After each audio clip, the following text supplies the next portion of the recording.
천안과 홍성에서 코로나19 확진자가 추가 발생했습니다. 집단 감염이 발생한 순천향대 천안병원 간호사와 홍성 주민 등이 양성 판정을 받았습니다. 한화 이글스 투수 신정락 선수가 코로나19 확진 판정을 받았습니다. 그와 접촉한 동료 선수 등 40명은 음성 판정을 받았으며 서산 2군 구장과 숙소에 대한 방역은 완료됐습니다. 코로나19의 확산으로 농산물 판로 확보에 비상이 걸렸습니다. 급식용 친환경 농산물을 생산하거나 직거래 장터에 의존하는 농민들의 걱정이 커지고 있습니다. 제9호 태풍 마이삭이 2일 밤부터 충남에 영향을 미칠 전망입니다. 초속 40m가 넘는 매우 강한 태풍으로 최대 150mm의 많은 비가 예상됩니다.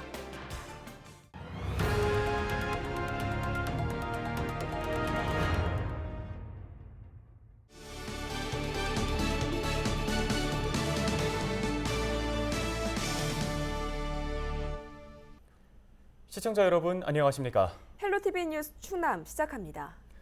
홍성과 천안에서 코로나19 확진자 3명이 추가로 발생했습니다.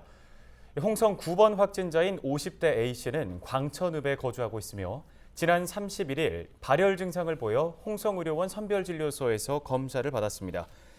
A씨는 지난달 20일 순천향대 병원을 방문한 것으로 전해졌습니다. 보건당국은 감염 경로를 밝히기 위해 A씨의 최근 동선과 접촉자를 조사하고 있습니다.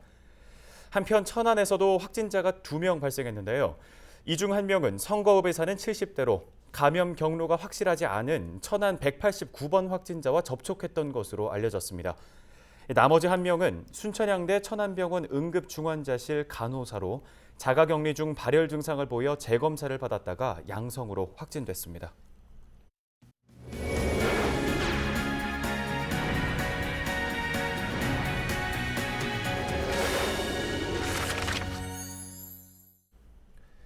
한화 이글스 투수 신정락 선수가 코로나19 확진 판정을 받았습니다. 국내 프로 스포츠에서 확진자가 나온 건 이번이 처음인데요. 신 선수와 밀접 접촉한 동료 선수 등 40명이 음성 판정을 받으면서 일단 큰 고비는 넘겼습니다. 보도국 취재기자 전화 연결합니다. 네, 김단비 기자, 이 한화 2군 선수들이 음성 판정을 받았다고요? 네, 그렇습니다. 한화 이글스 투수 신정락 선수가 코로나19 확진 판정을 받으면서 신 선수와 접촉했을 가능성이 큰 밀접 접촉자 40명에 대한 검사가 진행됐습니다. 2군 동료 선수와 코치진, 지원 인력 등 40명이 검사 대상이었는데요. 다행히 모두 음성 판정을 받았습니다. 또 최근 2군에서 올라온 한화 1군 선수 2명도 음성 판정을 받았습니다. 음성 판정을 받은 선수들은 예방 차원에서 역학조사관의 판단 전까지 격리됩니다. 프로 야구뿐만 아니라 국내 프로 스포츠에서 코로나19 확진자가 나온 건 이번이 처음인데요. 신 선수는 지난 29일부터 고열과 근육통, 두통 증세를 보인 것으로 전해졌습니다. 이번 확진으로 한화 이글스 2군 경기장 그리고 숙소가 있는 서산 지역에도 지금 비상이 걸렸다고요? 네, 그렇습니다. 보건당국에 따르면 신 선수는 지난 28일부터 서산에 위치한 한화 이글스 2군 구장과 숙소에만 머문 것으로 확인됐습니다. 서산시는 신 선수가 감염됐다는 소식을 접하자마자 곧바로 훈련장과 숙소 등에 대한 방역을 완료했는데요. 또 현재 추가 동선과 접촉자에 대한 역학조사를 진행 중으로 검사 대상자가 더 늘어날 가능성도 열어두고 있습니다. 네, 이 신 선수가 뛰던 2군 경기는 모두 취소됐다고 들었는데요. 네, 한국야구위원회는 한화를 포함한 2군 경기를 중단시켰습니다. 단 1군 경기의 경우 추이를 좀 더 지켜봐야 하는데요. 현재 논의 중으로 역학조사 결과가 나오는 대로 경기 진행 여부가 결정될 것으로 보입니다. 알겠습니다. 추가 내용 나오는 대로 계속해서 취재해 주시죠. 오늘 얘기는 여기까지 듣겠습니다. 지금까지 김단비 기자였습니다. 다음 소식입니다. 코로나19가 급속하게 확산하면서 농산물 판로 확보에도 비상이 걸렸습니다. 등교 인원이 줄고 직거래 장터가 문을 닫으면서 농민들의 걱정이 커지고 있습니다. 한범호 기자입니다. 홍성 지역 친환경 농가 60곳으로 이뤄진 영농조합. 40개 학교에 급식용 농산물을 납품하고 있습니다. 2학기가 시작되면서 출하 작업이 한창인데 예전보다 활기를 띠지 못하고 있습니다. 코로나19 확산으로 초중고등학교 등교 인원이 3분의 2로 줄었기 때문입니다. 상당 기간 등교 수업이 없었던 1학기에 이어 또다시 창고에 농산물이 쌓일 위기에 처한 겁니다. 기대했던 매출 회복도 어려운 상황입니다. 상반기 매출은 작년 대비로 했을 때 약 20% 정도밖에 매출이 일어나지 않았어요. 예, 그래서 되게 상반기에 어려움이 있었는데 하반기도 지금 3분의 1 등교로 지금 결정이 되면서 약 매출은 작년 대비로 했을 때 한 40% 정도 지금 달성할 수 있을까, 그 정도 예상이 됩니다. 달걀 농가의 한숨도 깊어지고 있습니다. 이곳은 달걀에 클로렐라를 먹여 기능성 달걀을 생산하고 있습니다. 규격화된 달걀을 취급하는 마트보다 소비자를 직접 만나는 농산물 직거래 장터 판매 비중이 전체 매출의 절반에 달합니다. 그런데 코로나19의 직격탄을 맞았습니다. 사회적 거리 두기가 강화되면서 주요 판로 중 하나인 농산물 직거래 장터가 문을 닫았기 때문입니다. 달걀은 계속 생산되는데 며칠만 지나도 상품성이 떨어져 3분의 1 정도는 반값에 내다 팔고 있습니다. 우선 제 가격을 못 받고 있는 게 가장 큰 손실이라고 봐야죠. 계란이 매일 생산이 되는 체계인데 직거래 장터가 이렇게 휴장에 들어갔으니 아는 지인분들을 통해서 또는 다른 방법, 온라인으로 판매하는 부분이 또 얼마나 더 늘겠어요, 사실. 그것도 한계가 또 있는 부분이라.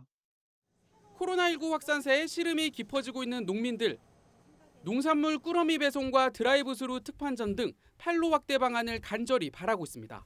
헬로티비 뉴스 한보호입니다. 제9호 태풍 마이삭이 우리나라를 향해 북상하고 있는 가운데 충남 지역은 2일 밤부터 영향권에 들 것으로 보입니다. 기상청은 2일 밤을 기준으로 금산을 제외한 충남 전 지역에 태풍 예비특보를 발표했습니다. 이번 태풍으로 2일부터 3일 사이 충남에는 50에서 150mm의 비가 내릴 것으로 예상됩니다. 태풍 마이삭은 초속 40m가 넘는 매우 강한 바람을 동반한 태풍으로 충남도는 선박과 양식장 등의 대비 상황을 점검하고 있습니다.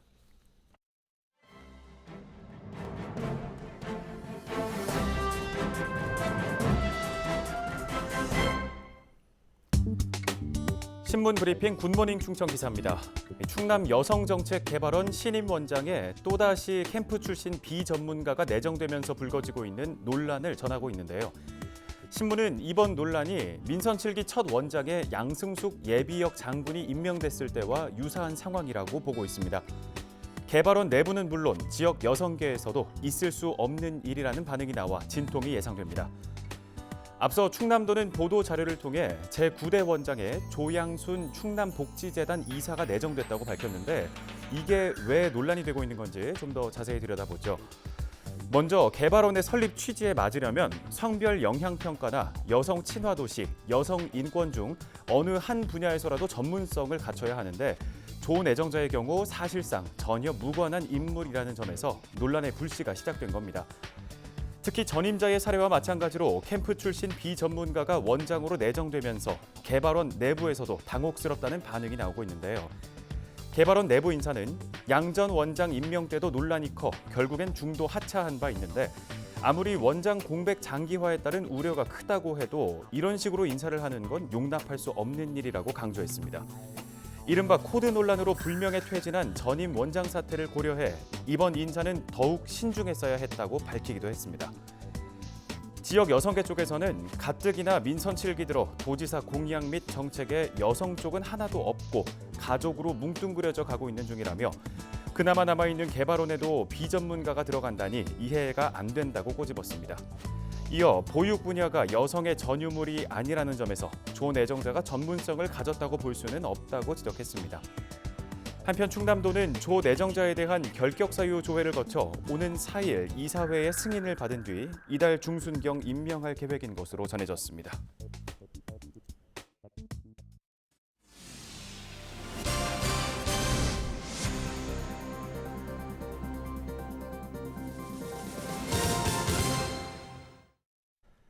다음 소식입니다. 충남 지방중소벤처기업청이 지역 중소기업에 장기 근속 중이면서 무주택자인 근로자를 대상으로 주택을 우선 공급합니다. 대상자는 과거 근무 경력을 포함해 중소기업에서 5년 이상 재직한 사람인데요. 부동산업이나 주점업 등은 제외됩니다. 공급 예정지는 내포 신도시에 위치한 대방 엘리움 더 퍼스티지로 15가구가 공급됩니다. 신청을 원하는 주민은 오는 11일 오후 6시까지 신청서와 주민등록 등본 등 서류를 충남중기청에 우편으로 보내거나 중소기업 인력지원사업 시스템을 이용하면 됩니다. 결과는 오는 15일 문자로 통보됩니다. 충남도가 전국 지방자치단체 가운데 처음으로 전 직원 의무 환경교육을 시행합니다. 충남도는 1일 도청에서 녹색전환연구소 이유진 박사를 초청해 환경 관련 산업과 정책을 다루는 그린 뉴딜 사업을 주제로 특강을 진행했습니다. 충남도는 기후와 미세먼지 등 환경 위기에 대응하기 위해 지난 4월 환경교육 조례를 만들어 전 직원이 환경교육을 받도록 했습니다. 지난달 26일 임시 개장한 청양 먹거리 직매장의 하루 평균 매출액이 1,200만 원을 기록하는 등 소비자들의 호응을 얻고 있습니다. 지난 26일부터 31일까지 6일간 기록한 청양 먹거리 직매장 매출액은 7,500만 원으로 1,400여 명이 직매장에 다녀간 것으로 집계됐습니다. 특히 임시 개장 첫날 매출액은 2천만 원으로 청양산 건고추 매출이 전체의 60%를 차지하는 등 가장 많은 판매고를 올렸습니다. 대전시 유성구 학하동에 위치한 청양 먹거리 직매장은 오는 18일 정식 개장을 앞두고 있습니다. 직매장은 지하 1층, 지상 3층 규모로 1층은 농산물 판매장으로 2층은 농가 레스토랑, 3층은 교육 체험장으로 활용됩니다. 당진 시내 학교 급식에 사용되는 지역 농산물이 지난해보다 늘어난 것으로 나타났습니다. 당진시는 올해 6월과 7월 학교 급식에 공급된 당진산 농산물 비중이 지난해 같은 기간보다 50%, 친환경 농산물의 경우 84% 증가했다고 밝혔습니다. 또 올해 학교 급식 농산물 공급에 14개 농가가 새로 참여했으며 농산물 품목은 24개 늘었다고 전했습니다. 시는 학교 급식 농산물 관리를 위해 납품 15일 전 공급 농가의 잔류 농약 검사를 지속적으로 시행할 계획입니다. 당진시는 지난해 3월 학교 급식 지원센터를 행정직영으로 전환한 바 있습니다. 당진시와 NH농협무역이 지역 농산물 수출 확대를 위한 업무 협약을 체결했습니다. 이번 협약은 코로나19 이후 농업 환경 변화가 예상되는 가운데 당진 지역 농산물 수출 확대에 힘을 모으기 위해 추진됐습니다. NH농협무역은 지난해 농산물 2,100억 원어치의 해외에 수출했으며 미국과 베트남 등 해외 5곳에 지사를 두고 있습니다. 당진시는 협약 체결로 해나루 브랜드 등 지역 우수 농식품을 해외 시장에서 적극 홍보하고 판매할 수 있을 것으로 기대하고 있습니다. 충남문화재단이 코로나19 사태로 어려움을 겪고 있는 지역 예술인을 지원합니다. 충남문화재단은 국비 4억여 원을 확보해 온라인 미디어 예술활동 지원 사업 아트 체인지업을 추진합니다. 이번 사업은 미디어를 활용해 예술작품을 발표하거나 수익 활동이 가능한 플랫폼 구축 등을 지원하기 위해 마련됐습니다. 참가 신청은 오는 11일까지 국가문화예술 지원 시스템으로 할 수 있으며 자세한 내용은 충남문화재단 홈페이지에서 확인하면 됩니다. 지원 대상은 충남에 소재한 예술단체나 개인, 사회적 협동조합 등입니다. 충남교육청과 청운대학교가 학교 문화예술교육을 활성화하는 데 힘을 모으기로 했습니다. 교육청과 청운대는 1일 교육청에서 업무 협약을 맺고 문화예술 인력 정보와 인프라를 공유하고 새로운 프로그램을 발굴하기 위해 협력할 방침입니다. 교육청은 그동안 학생 문학상과 학생 연극 축제 등을 시행해 왔으며 특히 오는 11월에는 학생 단편 영화제 개최를 앞두고 있어 청운대 협조를 받을 계획입니다. 청운대는 영화 촬영 스튜디오와 편집실 등을 갖춰 학생 단편 영화제 개최에 도움이 될 예정입니다. 무허가 축사의 적법화 이행 기한을 한 달여 앞두고 예산지역 축산농가는 80%의 진행률을 보이고 있습니다. 예산군은 지난 8월 기준 지역 내 무허가 축산농가 590여 곳 가운데 472곳이 축사 적법화를 마쳤다고 밝혔습니다.